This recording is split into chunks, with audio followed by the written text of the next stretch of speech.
Much like cars, motorcycles have been changing and evolving since the very beginning. And though there have been quite a few features added that basically never went away, things like the electric start or disc brakes or headlights, although there was a time when the headlight ran on kerosene.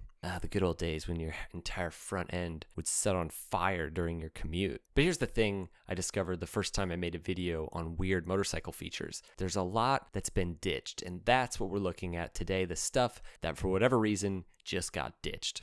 It was there today and gone tomorrow, like Maverick Vinales after he wins a race. He just kind of disappears after that. All right, let's do it. Okay, this first one's a feature that, well, let's say it didn't exactly make it to the masses. This is the front propeller concept used by Ernest Archdeacon for his, let me see if I can pronounce this correct, Aero Motocyclette. Have you ever wondered what would happen if a motorcycle in an airplane had a baby? Me neither, but Ernest did, and that's what led to the propelled motorcycle. Now, as weird as this thing looked, it actually was capable of up to 80 kph in 1906. That's pretty fast. This is one of those awesome, goofy things that you read about from the turn of the century. Like, everybody was always fiddling with weird knickknacks and inventions, most of which was garbage, but this is actually kind of interesting. I have a feeling it's not the most aerodynamic, safe, or maneuverable machine, but hey, it was fast, and sometimes that's all that matters. Ernest appears to have never applied for a patent after he accidentally chopped off his right arm in the propeller.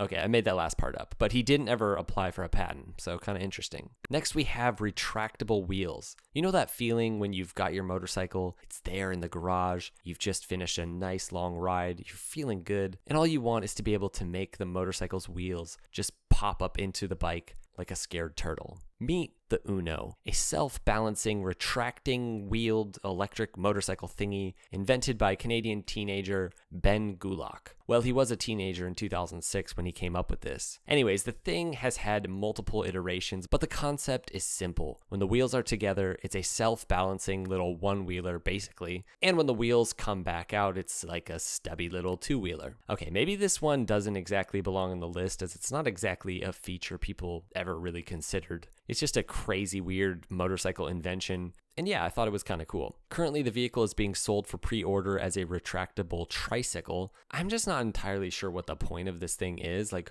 why does it need to retract or detract? If it works with the wheels in, like, why not just ride it that way all the time? I don't know. It's a bit weird. But hey, the guy's thinking outside the box, which I admire. All right, you've heard of kickstarts, and yes, there are still motorcycles that have kickstarts. Oh, hey, I made an entire video about that. Interesting. Maybe you should go watch it. Anyways, there's another way of starting motorcycles that dates back all the way to the beginning and was present still on my mom's 1970s moped. I believe it was a Jawa. That's right, it's the good old-fashioned pedal start. And if this is still a feature on a new motorcycle somewhere that you know of, please let me know, because I'm pretty sure it's gone at this point. Here's the gist. You pedal the pedals, thus turning the crankshaft and the motor over, and it cracks to life, just like a Kickstarter. I actually don't fully understand why the kickstart replaced the pedal start. I feel like in a lot of ways it seems easier than kicking the bike over and over and over again. If you've ever kicked over a motorcycle for like 15 minutes, you know what I'm talking about. My bike was just shipped to me here from Oregon from Hawaii, and it was basically completely frozen and wouldn't start, and I basically kicked my lungs out trying to start it over and over and over again in the cold. If I could have just thrown it up on the center stand and pedaled for a few minutes, I feel like it would have been easier. Maybe maybe it doesn't work with like high compression engines. So that's probably it. But yeah, it would have felt like a more even cardio session for me to just pedal for 15 minutes versus just destroying my right leg. Anyways, no more pedal starts. Next, we have a feature that wasn't present on all models, but many old motorcycles, especially high displacement British bikes, had what were known as decompression levers. As if kickstarting an old British bike wasn't finicky enough, there's like another lever. This was a way to technically make it easier, but to me it seems like, I don't know, sort of another level of complication. But basically, you'd pull the lever in while kicking the bike over, and right at the end of the kick, you'd let the lever out. It essentially releases a little bit of the compression, making the initial part of the kick easier.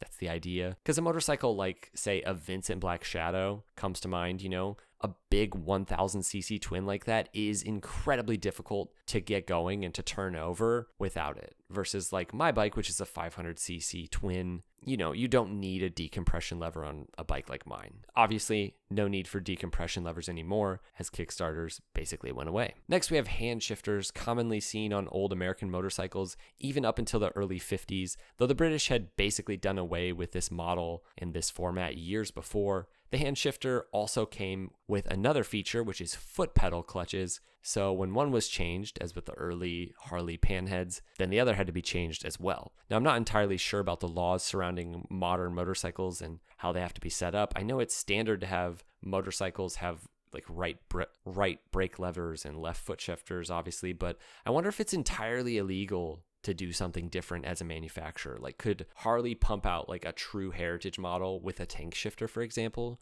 Or would that technically be considered against regulations? I'm guessing it would be, which is too bad. I know that you can get modern tank shifters, like modifications for modern cruisers and stuff, and maybe even other motorcycles. So check that out if you're really interested, or don't if you're not. It's okay. All right, number 3, we've got toolkits. That's right. Motorcycles from the past used to come with little bags or pouches with a few of the essential tools, maybe a tool to take your spark plugs out or adjust your cam chain. Adjust your chain or take the wheel off, or, you know, it's the kind of place where you'd throw some fuses.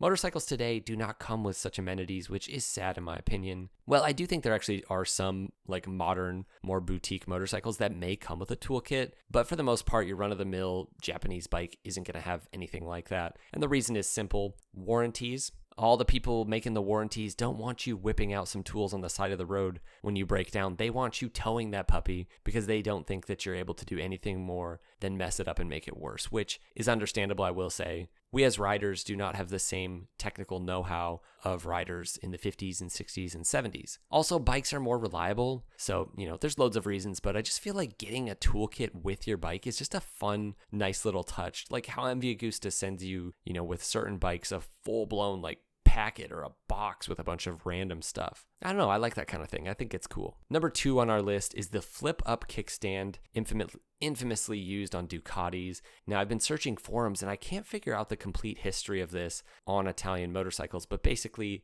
the kickstand would automatically flip up when you jumped on the bike, like my Ducati model here. Some people are actually okay with this. Again, based on the forums, you know, a lot of people are saying they've never had problems, but many have customized their old Ducatis to make it so that it doesn't automatically flip up, as many bikes have gone down on their face from this feature. The idea behind it makes sense on some level, and I do think people are just used to kickstands that don't do this, and that accounts for many of the spills. But here's the question I have: does it account for this spill?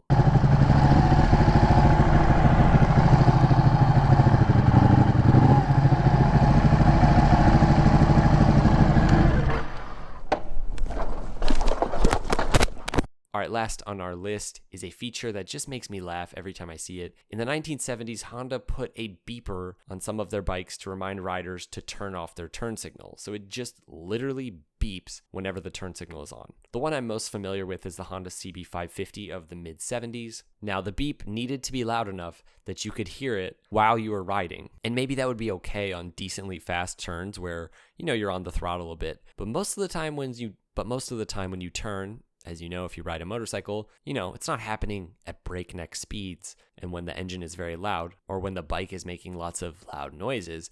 And it's usually when you're going slow. And man, can that sound get annoying. So most riders would just disable it. The best are situations where you're sitting in traffic, you know, you're at a light waiting to turn and the thing sounds like a freaking Mack truck just like trying to back up in a parking lot. It's great. And yes, Honda got rid of this rather quickly as it was just downright annoying.